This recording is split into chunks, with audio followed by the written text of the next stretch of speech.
Tonight, NDC minority in Parliament serves notice they will fight any government business that will impose financial commitment on incoming John Mahama administration as they blow lead on plans by government to spend 140 million euros on ships.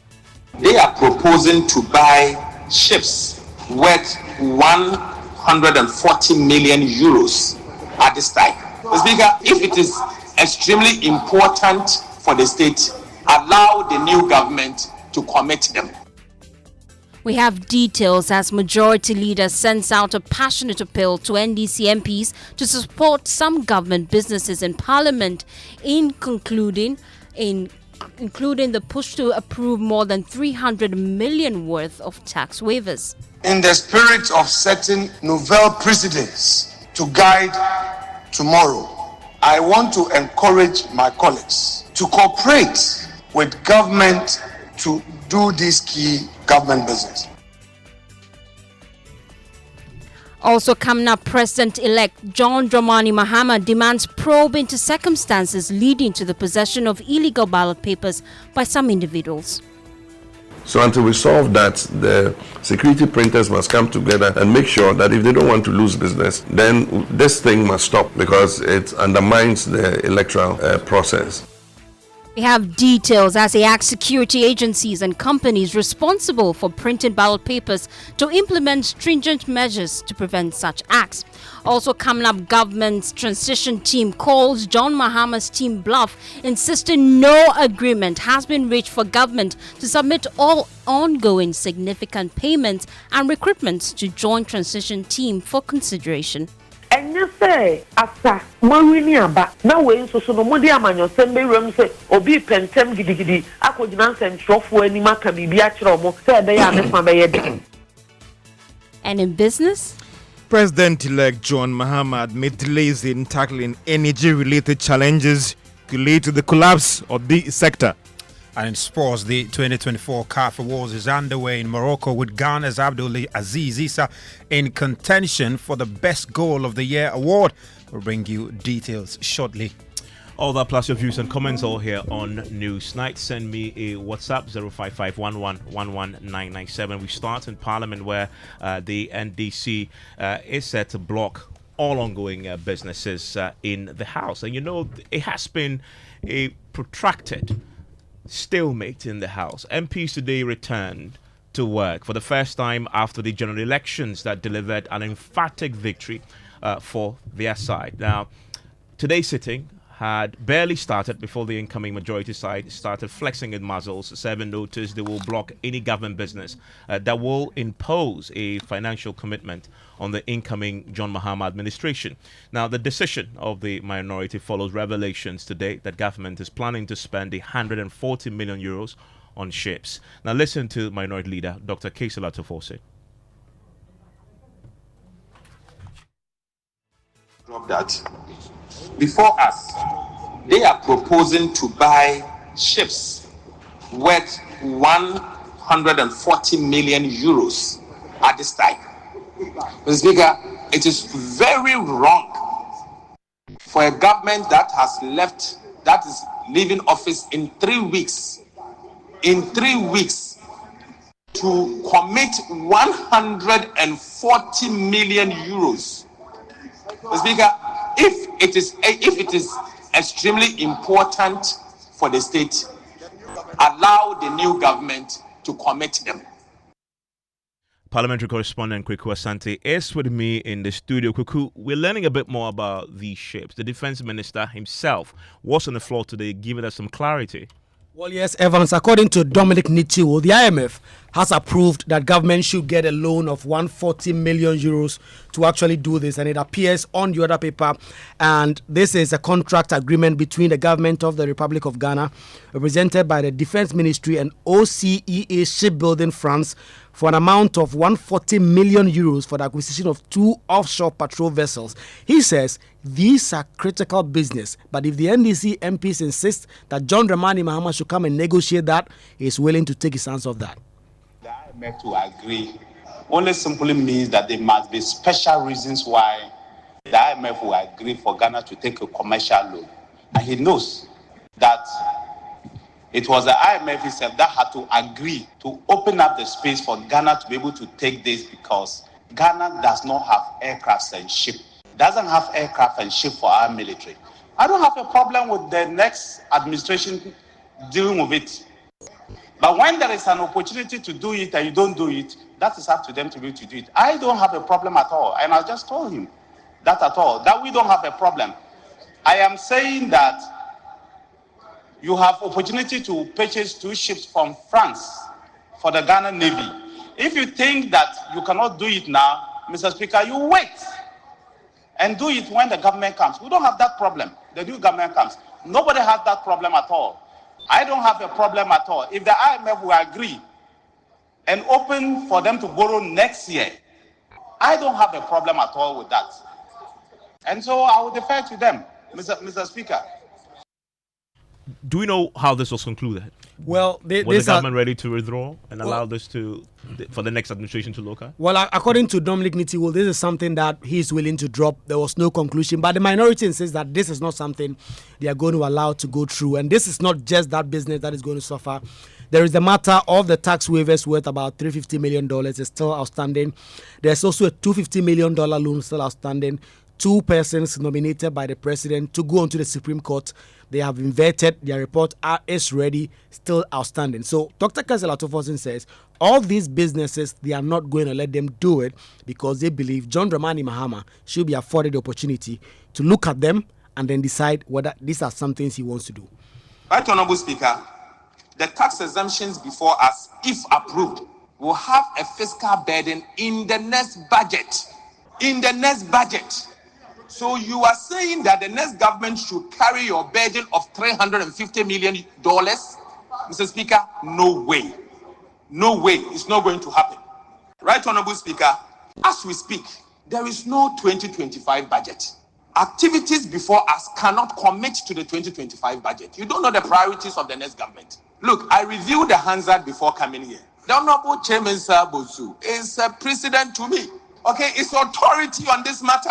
In 2016, what he said to us, and it is for that reason why today we were not able to take the loan for Dam and Go Water. I brought Dam and Go Water before us. They said to us that you cannot commit the next government, and if it is urgent or important, allow the next government to take it. So, Mr. Speaker, issues that will commit this country, as long as our budget is concerned, Mr. Speaker, I beg to say that let us leave it for the next administration to handle. But there are other low-hanging fruits here, like the Environmental Protection Agency bill. We finished the bill. We have left with only the 3rd reading.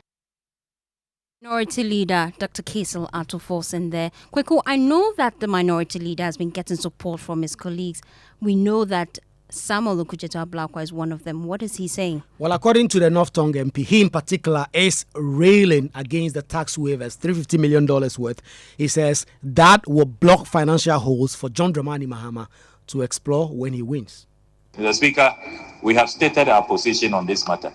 And considering the fact that all of these matters have been voted against and rejected by the Ghanaian people, why is the majority leader still putting it in the business statement and wanting to get us to work on these matters, which are so unpopular? A tall list, over 40 tax waivers, Mr. Speaker, and this will have serious fiscal implications for the next government. I mean, why do you want to saddle the next government with these huge revenue losses when you have been roundly rejected at the polls? This is a government talking about coming to cut down obnoxious and nuisance taxes, and then you are creating more fiscal liabilities for us. So, Mr. Speaker, we want to serve notice that these tax waivers, we are not going to support them. Well, Kweku, we're all getting used to the fact that we have new government, and we'll settle in. We'll settle in shortly. But then let's talk about Dr. Matthew Prempeh. This is the first time since the MPP's defeat that he has been seen in public speaking about issues on the floor. Yes. Tell us more. According to the 2024 MPP running mates, he understands that the NDC have won. They've gotten a mandate from the people. But the government still have business to do. And if the NDC insists that nothing should be done, then they should only consider the budget and then simply close shop and go home. Just to get up and say that Ghanaians have totally rejected MPP and all his bills and all his encumbrances is a very, very unfair statement, Mr. Speaker.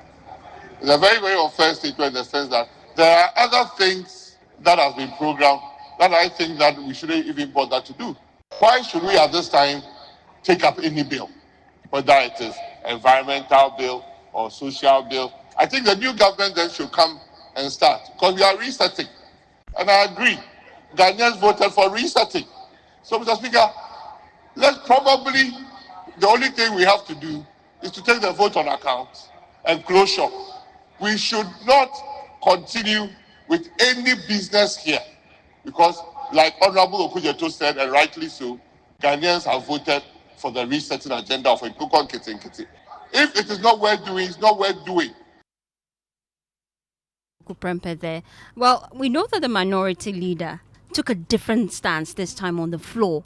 He took a begging approach. Yes. Quite surprising. Yes, the majority leader, Alexander Afenyo-Markin, has been appealing for his NDC colleagues to support this. And then there's the Speaker of Parliament making an intervention, insisting that a lot of the businesses that the government side want to push through now will not be done. And that he himself has outlined some businesses that he believes are priority. So whilst Afenyo-Markin is begging, the Speaker of Parliament says he has decided on what key business they have to do. In the spirit of continuity in governance, in the spirit of setting a certain novel precedence to guide tomorrow, I want to encourage my colleagues to cooperate with government to do this key government business. For instance, Mr. Speaker, my respected colleague Ablakwa of Norton stated that the incoming government intends to reduce taxes and deal with obnoxious the tax regime we have, according to him. If that were to be so, why will this same incoming government reject the 1D, 1F, which is giving an incentive? Because we don't want too many imposition of taxes on corporate Ghana. What this is doing is to take away the taxes. You say that you are going to repeal taxes. We are giving an incentive. You say no.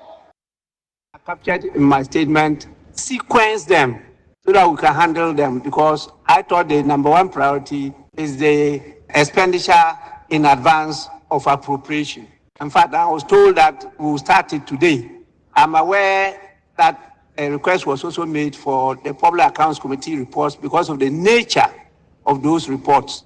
And so I captured those things for our consideration. Beyond that not for the determination of the 8th Parliament. Then the 9th Parliament will come to continue if the new government considers it necessary to proceed with. So let's take to this agenda and let's get some business done, please. Let's get a bit more on this. I want to bring in Alex Tete. He is a second deputy majority whip. Also joining me, Samuel Okujeto Ablakwa is the MP for North Tongu. Thank you, gentlemen, for your time here on Newsnight. Alex, do you agree with the speaker there that let's settle on some of the businesses, not all, and so you can proceed to conclude the business of this particular parliament and allow the next parliament to deal with the rest? Thank you very much. Let me say hi to your listeners. And like you rightly said, most of our leaders, Matthew Poku Prempeh, other members of parliament have expressed their view. It was about the business statement that the leader of the house presented to the house. And I mean, a lot of members expressed their views and their concern. And the speaker finally ruled on what we are expected to do for these 4 or 5 days. That's from today up to Friday. And even speaker suggested that we should do it up to Saturday, looking at the time and the nature of business that we need to do. But like you said, we cannot do all, businesses, or we cannot do all what has been programmed in the other paper. And I want the minority side to actually help the government to transform this business, because this government's term will end on the 6th of January. And like you rightly said, Are we in need of this particular base, like the EPA, the Ghana Boundary Commission, the 1D1F? Is NDC saying that they are coming to reduce traffic? And we are also saying we want to give incentive to companies who are willing to come and actually establish businesses in Ghana. If NDC is preventing us from presenting these papers, then what I would say is that we should leave it for them. Then equally, it's not important for us to pass, vote on accounts for them to use in January, February, March. If this is what they want us to do. I almost hear you say that you either do the business as you already have outlined, or you don't do anything at all. That's what I'm saying. If they are saying that what the majority leader has presented to the House is not important, then we should leave it. We should actually adjourn the House immediately. And when they come back on the 7th January, then they can do their budget on account and other things. Then we see who going to get money to pay Ghanaians. Stay so this is what they want us to do. Let me put that to Samuel Kudeta Blakwa. Mr. Blakwa, do you accept that? Well, good evening, Evans. It is important to emphasize that the Ghanaian people have voted to reset Ghana. They have voted for change. They have rejected state capture, where a few crony companies are selected and given tax waivers. These tax waivers will amount to a whopping, a colossal $350 million.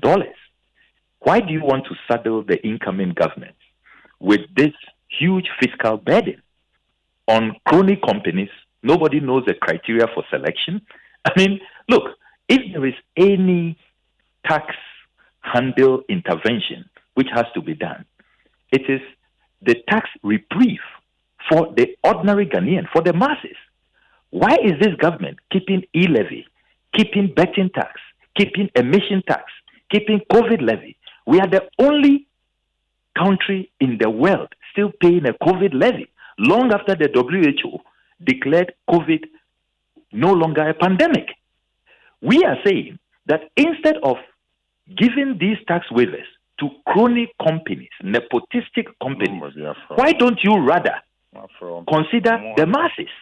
Unfortunately, Baumia came around, agreed with President-elect Mahama during the campaign that e-levy and some of these obnoxious, totally nuisance taxes ought to go.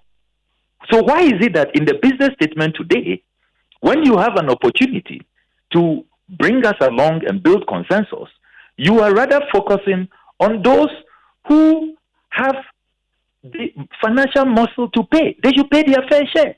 In any case, what has changed? When President Akufo-Addo delivered his first State of the Nation address, he condemned tax waivers, criticized them, and said that tax waivers are not good for the economy. So what has changed? So there is absolutely no way we are going to agree to these tax waivers for 46 selected crony companies that will create a deep hole of over $350 million. You know what $350 million can do? We have made manifesto pledges. We are talking about the Women's Development Bank. We are talking about the no fee stress, no admission fees for first year university students. We are talking about re-equipping our hospitals. The last time we did a national re-equipping program for our hospitals was more than 10 years ago. That $350 million can help us to address our manifesto pledges, including compensating the victims of the spillage by the VRA from the Akosombo Pond Dam. Well, the majority side, they have a condition for you. They say, yeah, they will consider what you're demanding, but if you only also forgo anything else you had planned to do, including the expenditure and advance of appropriation for January to March, are you willing? Is this a fair compromise for you? That cannot be fair. That is the height of irresponsibility. What they are saying, in effect, means that they don't want Ghanaian workers to be paid in January, February, and March. That is what they are saying. And why do you want to use Ghanaian workers as human shield? Because you want to create a tax waiver regime for crony companies. I mean, these people are still not learning. They are refusing to learn. This is why you suffered the most humiliating political defeat in the history of our country. And they still won't learn. It's incredible. It's mind-boggling. Why do you want Ghanaian workers to suffer, not to be paid, just because of a few crony companies? Why? But they've explained. I mean, this matter has been protracted. It's been in Parliament for a very long time, more than a year. It's the same subject that many had suggested led to the removal of the former chair of the Finance Committee. And the government had explained that it's for economic reasons, that these businesses need the tax waiver so they can expand and employ more people. It's all in the interest of growing the economy. You don't buy that argument?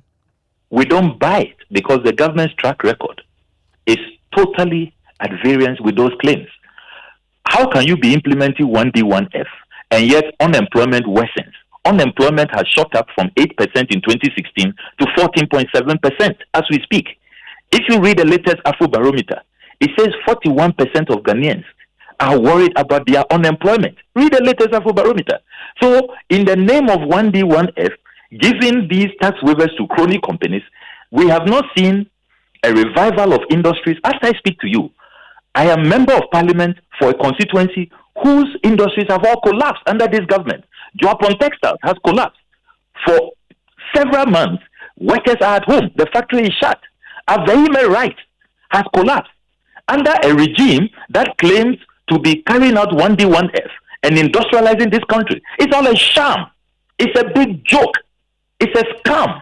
And that is why the Ghanaian people roundly rejected them. So we are not falling for these claims. It is just another create, loot, and share scheme. Let us get our crony companies off the hook.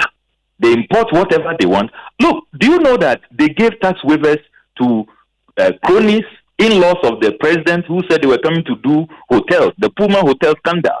Nothing has happened to it. The hotels were not built. Those monies are gone. Where is the monies given to those people who said they were coming to build a sky train? Look, we have lost so much money because of all of these corrupt state capture schemes. And we are not going to allow this hemorrhage to continue. And they have to get it. Look, if we allow them, we will be complicit. And the way the Ghanaian voter is angry, we don't want to suffer a similar fate in the next election. So as for these tax waivers, they will not receive our support. But the tax over waivers, $350 million. We are not supporting it. The tax waivers aren't the only business on the table. They are also considering $140 million euros worth of ships for the Ghana Navy. You objected to that too. Why? Absolutely. We object to this because this was smuggled in. The speaker announced today that he didn't even know about it. He doesn't know how it found its way on the order paper. It's a last-minute procurement gig once again. We don't know what value for money has been done. There's no value for money report. We have been asking for it. There's been no due diligence. And look, there's a new government is coming. Why the rush? Why the rush to engage in this huge procurement? Meanwhile, there is established in this parliament, the Parliament of the Republic of Ghana, that in between elections and swearing in, you don't commit the next government to major policy decisions. It's the Chairman Sabonsu doctrine. It's the Akufo-Addo doctrine. Read our Hansard of 2000, of 2008, of 2016. Do you know that even the RTI, President Mahama was about to assent to it. They said, no, hold on. There's a new president coming. So allow that president to bring his new leadership, new mandate to bear. So why is it that the same principles which they established, suddenly they are departing from it and they want to saddle the new government with all of these things? We don't know the company. We don't know what went into. And it's a huge, over 140 million euros. Let me bring in Mr. Tete. Mr. Tete, so you've said on the floor today, your side, that if the minority side won't do business on some of the other items on the list, including the tax waivers and the ships you wanted to buy for the Navy, then you're not also ready to do business around the expenditure on advance of appropriation for January to March, which in essence will mean some workers won't be paid. Okudzi Balaka's point is that it's not fair to the Ghanaian worker because you'll be punishing the Ghanaian worker because of selfish interest, he alleges, over the tax waivers. Hello, Mr. Tete. If Abroadcast is saying that today the majority side is refusing to actually give them a hand in passing the vote on account, if we can recall, on these same items that has been lined up in our business statement today, We recalled the House for twice. NDC didn't allow us to work for this particular vote on account. Today, Abokwa, my friend, is saying that we are not being fair to Ghanaian workers. Rather, they are the one who are denying the payment of Ghanaian workers in January, February, March, because we came purposely to do business, and they deny us through their action and inaction that they formed majority then, and the speaker actually ruled on it that we should house immediately. Well, it says now that they are ready to consider that, because obviously it has to. They should tone down. I want you to ask Abroka that in 2016, after the election, didn't he do any business in education? He was there as an education minister. Didn't he sign any paper there? No, they haven't said that don't do any business. So their point is that if it has to do with a significant financial commitment, then hold off until the new administration considers it properly, and then they can do it. Considering the economic, circumstances that we all know they will have to deal with in 2025, isn't that a fair ask? Then they ask immediately, so that Ghanaians will know the answer, because we came to actually deal with this particular items, and they refuse in twice that we appear in the House. So Brokers shouldn't come and say we are giving tax exemption to their cronies. Their members are in the finance committee. It's not only the MPP members that in finance committee. They also have their members there, and once they have agreed that we should give the tax exemption to these particular companies, if we want to tag any party that has collapsed a lot of government or companies in Ghana, it's an NDC, it's not an MPP. So please, they should allow us to build consensus and come together that we work on these particular items. All of them? You're not willing to We cannot finish all of the items that are said. And like Napo and another, defense minister has said that he is not worried. If IMF, we have conditionalities that attach to this IMF. And if IMF have allowed us to borrow on commercial markets or something to actually purchase this particular ship for the navies, and the broker and are saying that they will not allow. The Minister of Defense is saying that for him, he doesn't have any cause to worry. The only thing that if IMF will allow us from next year to actually go in for this particular facility, then fine. Okay. Gentlemen, thank you very much. And that there is Alex Tete. He's the second deputy majority whip. Samuel Kudus Ablakwa is MP North Tongue. In the middle of this is the major subject of the expenditure and advance of appropriation for January to March. The government needs to have this approved. Other than that, workers will struggle to get their pay for January to March, which is now at the heart of this controversy in the House. And the majority side have already said on the floor that, well, you better consider the other items on the list, or that will also suffer. I want to hear from you if you're a worker. Send me a WhatsApp, 055-11-11997. And for Steve, whilst we talk about this, the subject of what to consider and what not to consider, the transition team is also deliberating on that same subject. With some conflict now emerging over what they constitute and consider as significant financial commitments. Indeed, Evans, because cracks are beginning to emerge within the joint transition team, with the government side fighting off claims by the incoming NDC administration team that there has been an agreement to submit all significant payments and recruitments to the joint team for consideration. Well, the John Mahama team last week indicated they agreed at their second meeting that such activities must be submitted to the transition team for consideration on case-by-case basis. Well, spokesperson for the incoming government side, Felix Ofosukwache, flagged the planned payment of 240 million Ghana cedis to an entity that had conducted business with the Electricity Company of Ghana. You mentioned the concerns we raised at the last sitting regarding the last-minute appointments and mass recruitments and some payments that we find troubling, given its likely implications for our fiscal position. We were given some commitments last Wednesday on those matters. We were told that, first of all, there will be proper deliberation on them today. So we expect that the true picture will be painted and that we will be given access to critical information concerning these recruitments and payments. We were also told that in order to resolve the issues comprehensively, a committee will be set up to look into them in a manner that is thorough and the manner that brings out all the facts. So we expect that those commitments will be met today as the first item. And then any other business that may come up to will be dealt with. What do you make of those who say that because the president, was set in 2016 by the then incoming NPP government, so the NDC side also wants to take the opportunity but to pay there's a reason why there are precedents. And you have mentioned the precedent. Why is the present administration unable to abide by their own precedents? I think that they should abide by the precedent because it's a precedent that makes sense. It is only fair that when elections are over and a new president is elected, his team is given the opportunity to understand the exact situation of the country.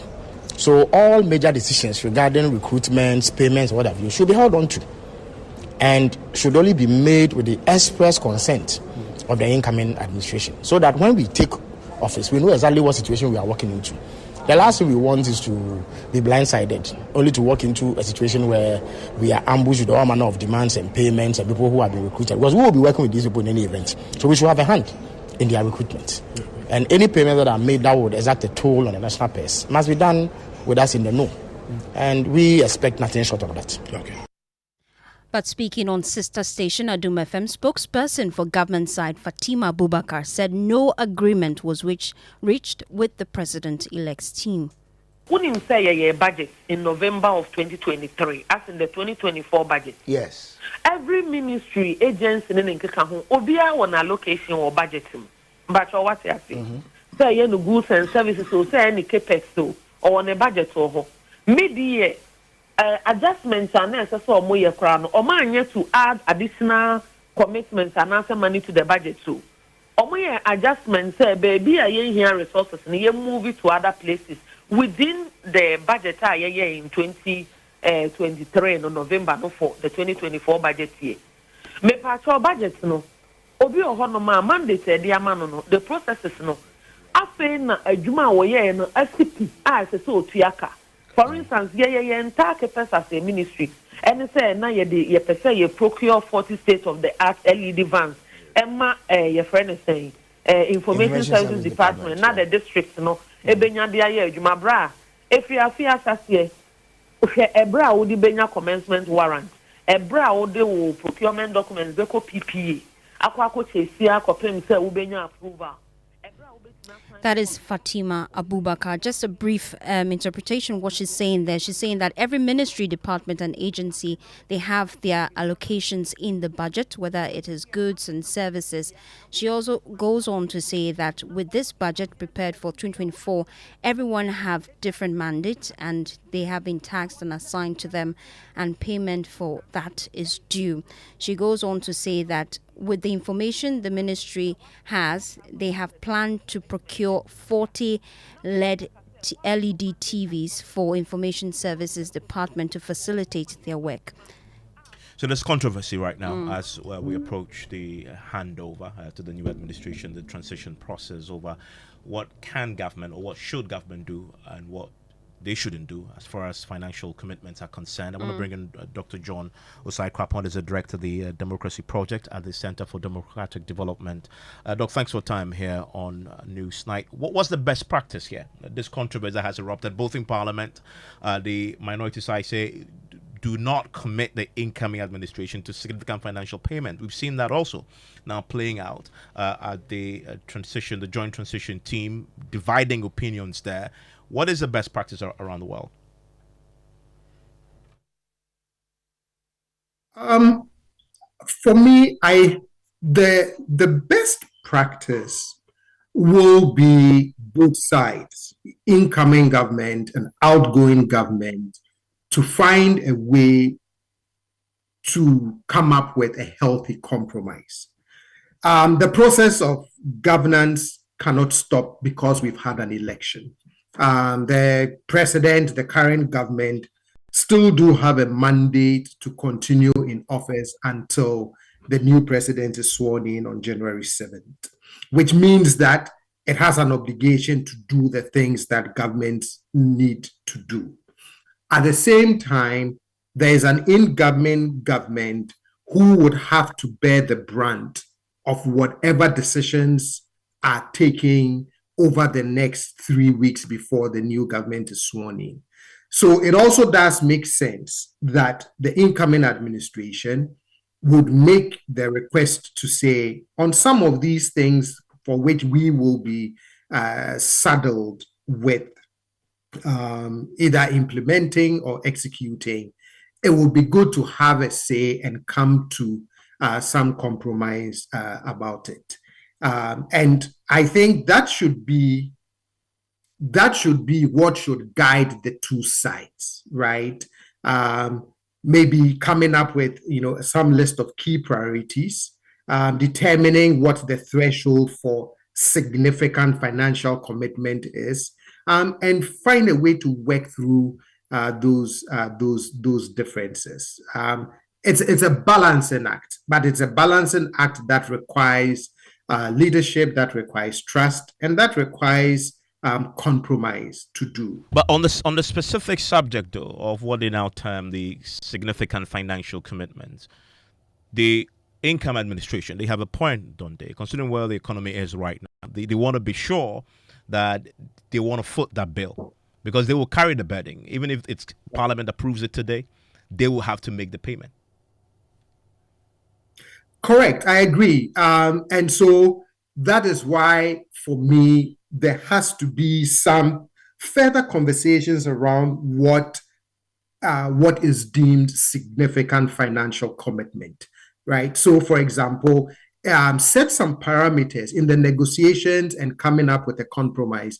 You can set some parameters around the threshold for a significant financial commitment. So maybe if it's 1 million, maybe that's too much. Maybe if it's 500,000, that is bearable, because you're right. The new administration would have to bear the brunt of what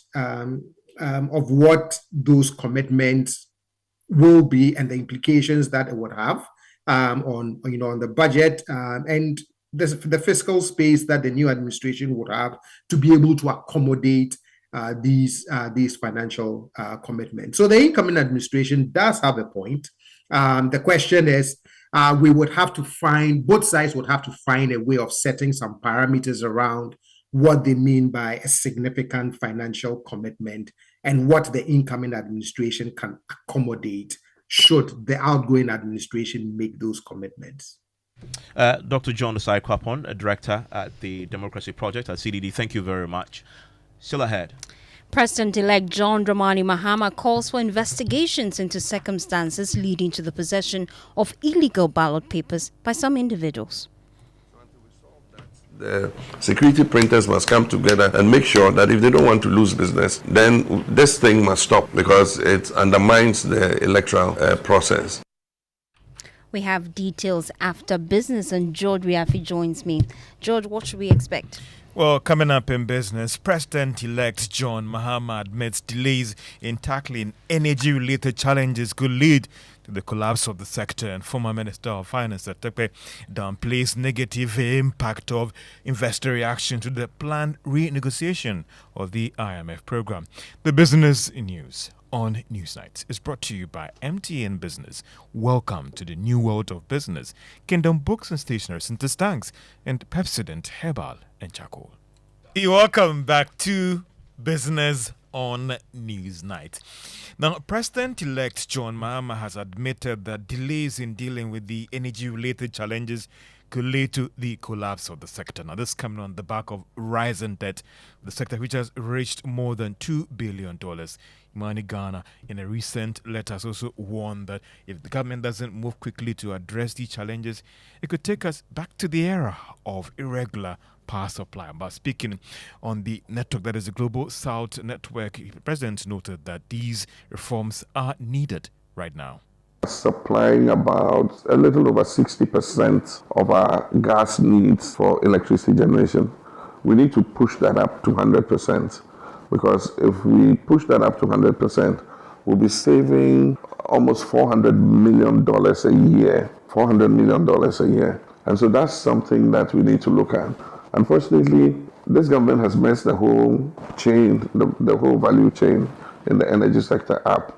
And so again, for the gas that is being taken, they're not paying for it. And so because of that, ENI has reduced the volumes that it's pumping. We set up the ENI project with a World Bank guarantee. You believe that the guarantee has been drawn down for non-payments until it's left with just $50 million. If EMI draws down on the $50 million, it means we would incur another default with the World Bank. And so it's a very precarious situation that needs to be dealt with as quickly as possible. President-elect John Mahama, now former Minister of Finance Tekpe, has downplayed any negative investor response to the planned renegotiation of the IMF program by the incoming government. Now, there are fears that the economy could be hit badly if the incoming government goes ahead with this move. But Mr. Tekpe disagrees. We are doing things that would rather be attractive. So it won't ward off. To those. Yes, we're doing things that will be attractive to those who gave us a loan in the past. And because we stopped the repayment mechanism, we are doing things that will tell, the country that we need not have borrowed so much for COVID, buffers. And when you do that, that is what countries do to win themselves. That is how countries learn to manage their crisis, and they are not always returning to the IMF. You go there only when. So I get from you that this renegotiation will be done in a way that it won't send any bad signal to these donors and investors, or they'll be brought on board or engage them. No, the donors, not at all. The donors, right? The lenders and the rest. After all, if you are going to take off, the first sovereign bond as we did, you go and you convince them in the market that you have good intentions. Former Minister of Finance, Seth Tekpe. Now, industries have revealed that they've started feeling the impact of the current economic recovery on their operations. It's coming on the back of challenging economic situations, which saw some of the firm scale down their operations. Dr. Humphrey Imdake is president of the Association of Ghana Industries. You could say that to some extent because, however, the vulnerabilities that could trigger or derail these macro gains are still real. And that is why I trim in the subject matter of the debt position of the economy, of the country, and the IPPs in particular, the independent power producers can pull the plugs, and that derails your power position, and that could give you significant challenges. So those are part of the vulnerabilities within the system, and therefore, as much as we're chucking and moving in gradually, backed up with the IMF programs, there's some extent of certainties. But the trigger there, beyond all this that I've captured, is also the exchange rate factor. The exchange rate factor derails predictions and projections. I say this because of the bi-weekly exchange rate policy that we run at the port. Humphrey Imdake is president of the Association of Ghana Industries. Now, Cosmos Energy has been given up to January 9 next year to formalize its intention to take over Tullow Oil. Now, it's coming after Tullow Oil, and the statement confirmed that it's been some initial talks between their outfit and Cosmos Energy to acquire all their shares. But Tullow in the statement maintained that this should be done in accordance with the takeover rules. That is, Cosmos Energy will now have up to the end of next month to actually finalize everything. Meanwhile, energy analyst Yusuf Suleimana says this move, if it comes out, will go a long way to bring some good fortunes for the energy industry. Yeah, so it's an important moment that we have to wait and see how it pans out. For me, I look at it both ways, both positive and negative. The positive aspect of it is the fact that, of course, Tullow is clearly struggling. And for the fact that, the MD is stepping down. The MD stepped down some time ago, Tullow Ghana, and then the group CEO has also stepped down. So that leaves a lot of leadership vacuum, and they need to search for competent people to be able to replace that. We don't really have much time for that. The company is almost 50% owned by Cosmos and Tullow. If Cosmos can acquire the shares, I think it's rather going to be positive for the entirety of the company, and it will give it a forward-looking, especially the kind of huge share that Tullow is holding within the Jubilee and then the 10 fields, and then if they should stay without a chief strategist, I think it will impact the whole entirety. So if you look at it that way, I think we should look at it as within that should be a positive light. Energy analyst Yusuf Suleimana there, and that's all for business on News Night. Thank you, George, for bringing us business. It's time now for sport, and Musbao joins me in the studio. About what should we expect? Well, there's a big event happening in Morocco at the moment. It's the 2024 CAF Awards. Has started with some awards being given out. A few that have been handed out is the Women's National Team of the Year, and that went to Nigeria following their impressive performance in the this year's competitions that they participated in. For the men's, it went to Ivory Coast after they clinched the AFCON title, but some Ghanaian interest there is Abdul Aziz Issa because he's been nominated alongside some 9 other players for the Goal of the Year award, and that award will be handed out later. But the big award that a lot of people are looking forward to is the CAF Men's Player of the Year, and quite a number, about 5 players are in contention for that award. We have a wrap of the nominees for you in this report. Simon Adingra played a key role in Cote d'Ivoire's AFCON victory, scoring a crucial equalizer in the quarterfinals and assisting 2 goals in the final, while also shining for Brighton in the Premier League. Sehu Grassi scored 28 Bundesliga goals, breaking Stuttgart's record in a single season, and continued his impressive form at Borussia Dortmund, while also showing up for Guinea at key moments. Ashraf Hakimi helped PSG secure a 3rd consecutive Ligue 1 title and a French Cup triumph, while also earning a bronze medal with Morocco at the Paris Olympics. Ademola Lookman, who is considered a favorite for the award, led Atalanta to their first major trophy in 61 years, scoring a memorable hat-trick in the Europa League final, and was a standout performer for Nigeria, who finished 2nd at the AFCON. Ronwen Williams captained South Africa to bronze at the AFCON, saving penalties in crucial shootouts, and was instrumental in Mamelodi Sundowns' record-breaking 7th consecutive league title win. That's a report by my colleague Karim Abdul Benin there. Well, some just 2 awards that have also been handed out is the Young Player of the Year woman, Doha El Madani of Morocco picked that up, and for the men's Young Player of the Year went to Lamine Camara of Senegal. So events, that's it. Hopefully by tomorrow we'll bring you some update on the other awardees. Thank you, Musbao. Now, away from sports, for years, the communities of Pelikope, Dosiakope, and Wodopo have shared the same burden: no access to safe drinking water. With the nearest source often miles away, residents have suffered, sometimes from waterborne diseases. Well, hope has finally flowed into these villages. My colleague Michael Ashali has the rest of the story. In Pelikope, Volta region, residents walk for hours, not for clean water, but for any water at all. Moses Akpovi, a resident of the Pelikope community for over 30 years, recounts how search for water often takes them miles away, sometimes spanning 3 neighboring communities. We dig a well here about 27 years ago now. So we are fetching the water in the well knocked down. The local assemblyman, Sachi Neiram, overwhelmed and running out of options, struggled to gain a response from government officials despite his relentless appeals. I give it to MP, but nothing has shown.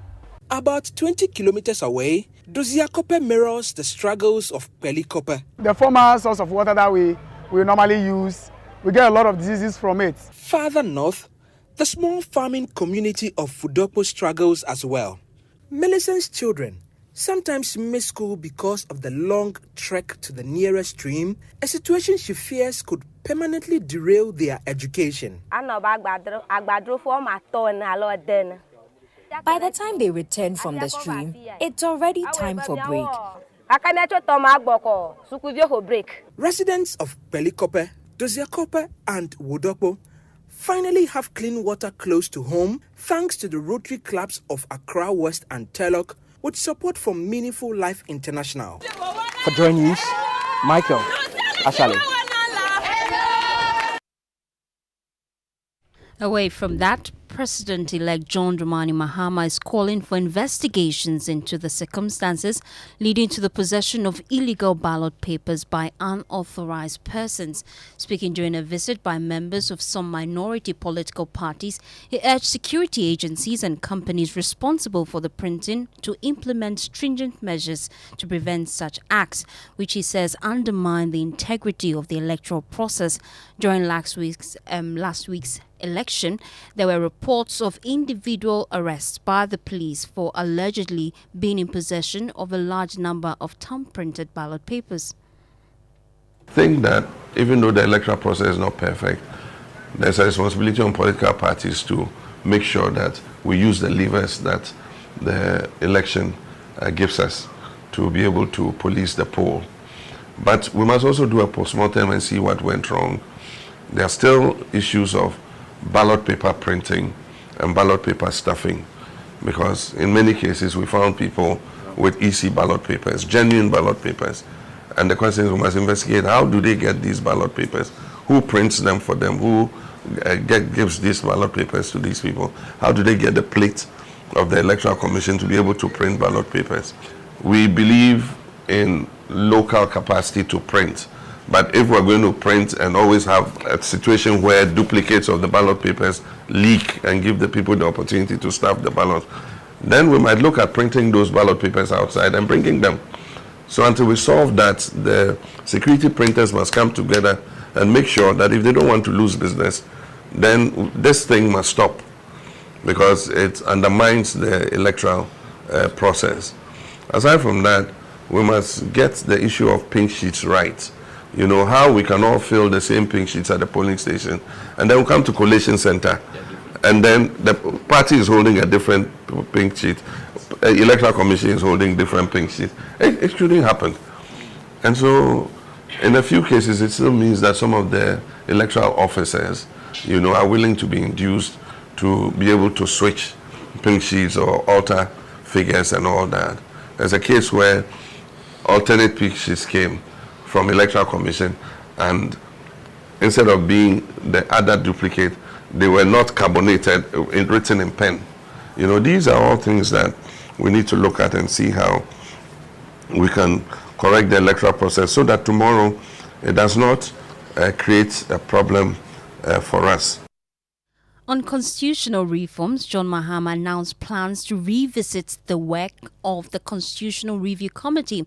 He intends to hold a national validation conference to reassess flagged issues and make necessary changes. Again, it has served us well, and I still believe it's one of the best constitutions any African country can have. But after using it for several years, we realized that there are a few parts that we need to tweak so that it can serve us for even further generations to come. Okay. And so one of the things that I intend to do is to hold a national validation conference where we would bring all stakeholders in a form of consultative assembly. The legal people will know how to phrase it so that we can move it forward. Now what we want to do is to bring the Constitutional Review report back to this validation conference. There might be things that we flagged that we wanted to amend that might not be necessary again this time. And then by the new things that we didn't really take notice of, that will become important for us to include in the review. I mean, for instance, if you take the impasse between Parliament and the judiciary, nobody anticipated that a situation like this would arise.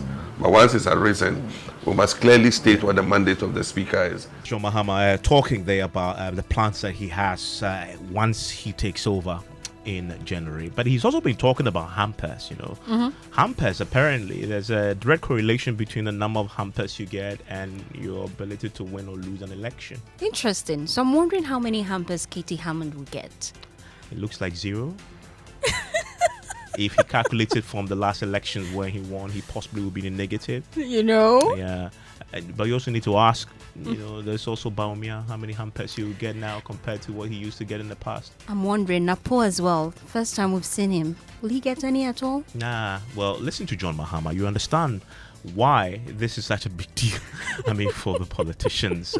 And maybe why next time you need to fight tooth and nail to win an election. 16. the Christmas hampers stop coming. There are many people who used to come to my gate and come and try to get into just to see me for a minute, stop coming.